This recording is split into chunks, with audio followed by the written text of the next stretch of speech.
Hello.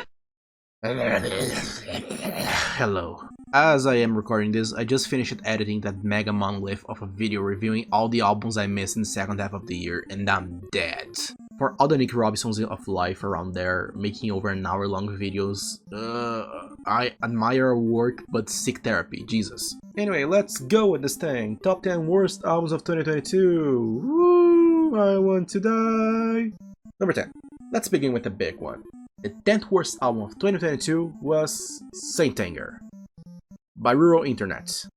Okay, so I'm assuming most of you aren't even aware of who Rural Internet is, and if that's the case, let me enlighten these shiny little old heads of yours. Rural Internet is one hip-hop group that makes what I like to call cocaine cloud rap. Basically, pick Brockhampton, pick 100 Gags, pick 𝕵𝖆𝖗 𝖘𝖍𝖆, blend them all together, boom, Rural Internet. The funny thing about mentioning those guys in here is that this marks the first time an artist that once appeared in my best albums of the year list appears in the worst one. Since last year, their Escape Room album blew my neurons into the ceiling. It's a pretty insane record that borderlines on the annoying, but the zany atmosphere is more than enough to draw you in. And this year, they decided to give us what? Exactly, migraines. Strangely, both records aren't too far apart. If you listen to this one in Escape Room, you'll notice that both sound pretty much the same, but the thing is, every decision that was right in Escape Room is wrong in 𝕕𝖒𝖑𝖍𝖆. The beats stop being borderline annoying and become completely annoying. The unhinged rapping that was freaking the best possible way there, now is just forced, and sounds like the band is just trying to recreate the magic of that album after the members fell from the jungle gym and suffered a concussion and lost their memory. Strangely, there are some really cool songs in here, such as Who Cares, which, believe it or not, is one of my favorite songs of the year, but pretty much the whole album experience is just a hindrance. Hopefully they get back on track on the next one, because Jesus Christ. This was a baseball bat right in my goddamn shoulder blade. Number 9. Screw this, it's mainstream sellout. Fuck you, MGK. Next. Number 8. Okay, so Post Malone discovered the vibrato in Pro Tools, which I'm sure it was a thrilling experience for him, because Jesus Christ, he made sure we all were going to hear his voice in the uttermost quantity of vibrato ever achieved in mankind in his newest album. Ugh. Yeah, this thing is weird. It's Post Malone attempt at being a sad boy rapper, going all emo, talking about emotions, going dark. Wow, okay, good for him. Or bad for him, actually. Jesus. So this album has good intentions, but my god, that vibrato. At this point, you guys already got that it annoyed the sheep out of me. But honestly, it's not just that, because even without the vibrato, these songs would have been super milquetoast. Uninteresting and frankly kinda shallow too. Believe it or not, the few moments I did enjoy in the record are actually the moments that it's not so weeping, like that one song with Doja Cat. That for sure is not one of the best songs of the year, but at least I remember it. Maybe it's because it's been all over the radio recently. Anyway, I don't mind the song. And the album has good intentions overall, but it fails. Try harder next time, Austin. Alright, number 7. You know when bands keep rolling, but the more they go, the more you just say, guys, stop! You've run out of ideas, it's time to call it quits! So that's the case for NOFX, because their new album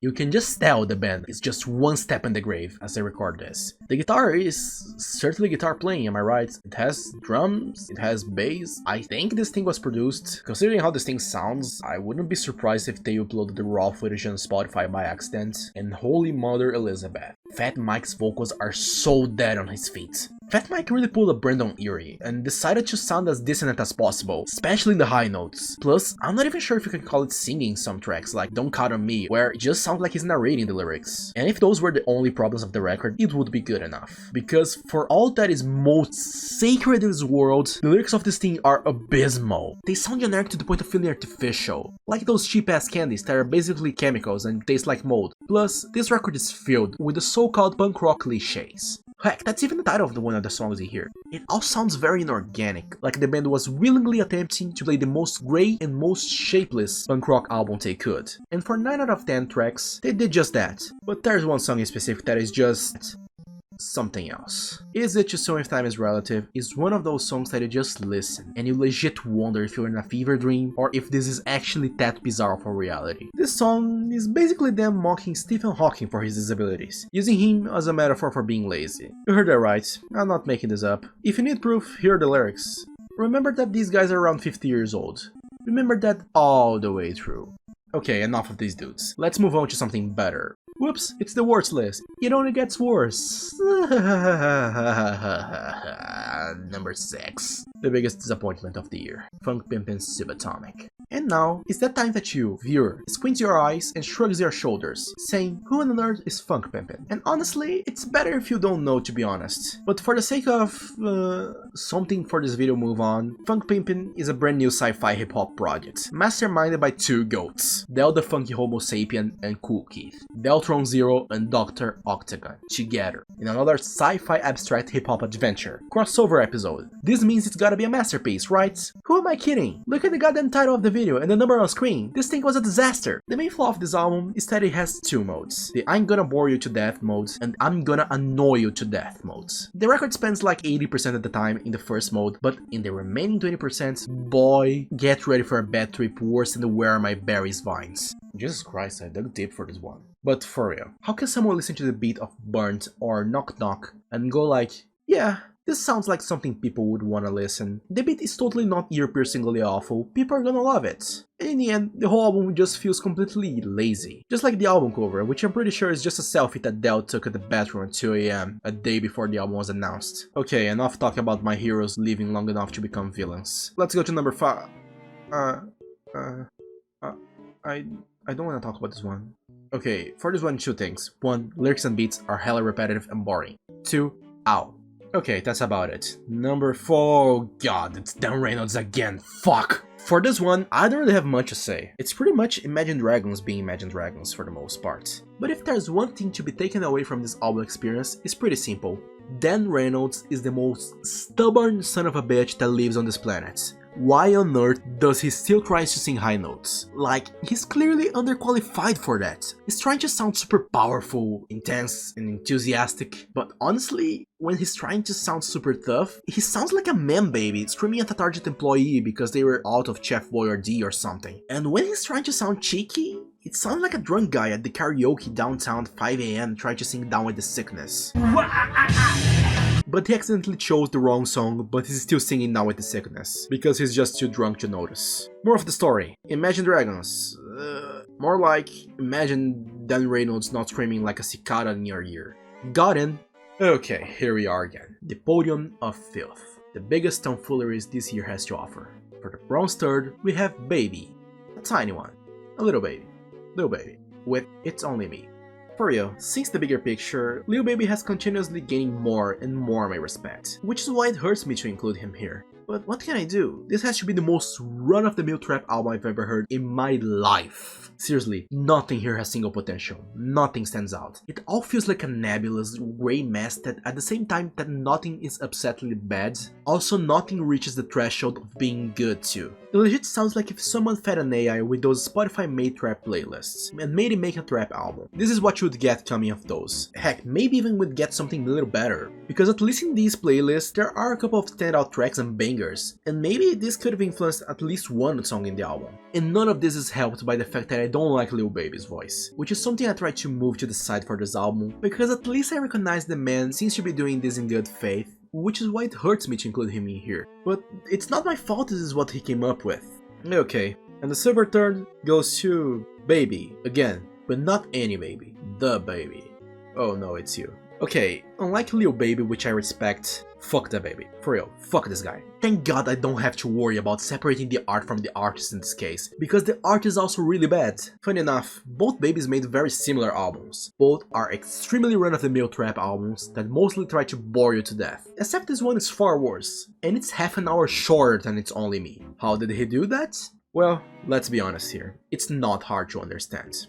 I mean, DaBaby, aside from a couple of singles, his stuff has been pretty consistent. Consistently garbage, if you will. This album not only continues that trend, but it somehow managed to be worse than everything else he's ever done. Like, in the whole album he's using the exact same flow in a way that gets annoying in 30 seconds of listening. The beats are about as fun as a trip to the local dumpster, and lyrics, let's not even go there. Somehow, because of these factors, this album became something I never heard. An album that is both incredibly boring and incredibly irritating at the same time. but not like the FNKPMPN album, that at points is boring and others is irritating. Here, it's both at the same time in all tracks. It's impossible to listen to this thing more than one time, because it physically hurts you. At least a few years back, it had a certain charisma that managed to at least lift those albums a bit. Here, he has the charisma of a clump of dust behind the counter. Hopeless album. Don't be dumb like I was, and treat this album like the schizo crackhead downtown. Let it pass and avoid eye contact at all costs. Okay, thank God we're close to the end of this torture. Let's just unleash those dishonorable mentions and move to the shitfest. Screw you, screw you, screw... Oh. This one's actually kinda okay, to be honest. It's far better than translation, I'll tell you that. Anyway, screw you especially. I don't know how you dodged the bullet this time, but you're number 11, so don't be so happy. Screw you, sadly. Screw you, I guess? Honestly, whatever. And screw you. Okay, number 1. Numero uno. Finito. Let's get this over with. The worst album of 2022 is... Of course it's Brandon Urie. Who else would it be? Guys, what I'm about to say is gonna be extremely controversial. Especially among 2000s kids like I was. But hear me out. Panic! At the Disco was never good. Like for real.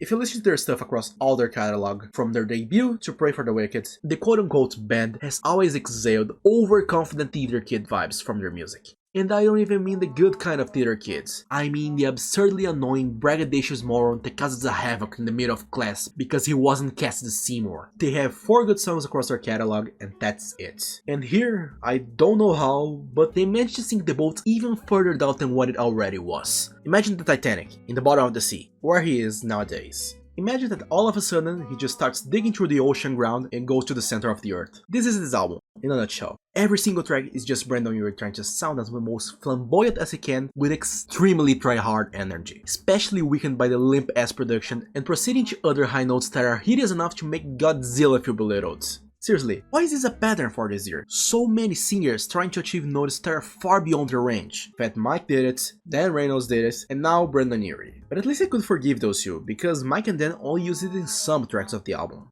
Here? No, it's everywhere. You can't escape. When you go to bed, Brandon Urie is gonna be under your bed singing melodies that are gonna make you wish it was a sleep paralysis demon. Especially when he goes, now I'm gonna sing a song called Star Spangled Banner. I saw God's face and he was with me. This is easily the worst album I've ever even mentioned on this channel, and it's pretty high up there in the list of worst albums I've ever heard in my entire life. And if anything helps to cement its status as a disaster, Brandon had the audacity of naming a song after him. God killed rock and roll. He's so good that he thinks he's God now, how humble. At least the testament is true, but in reality, a more fitting song to be named after him is Sad Clown. Enough said. It's over, thank God. I need a glass of water.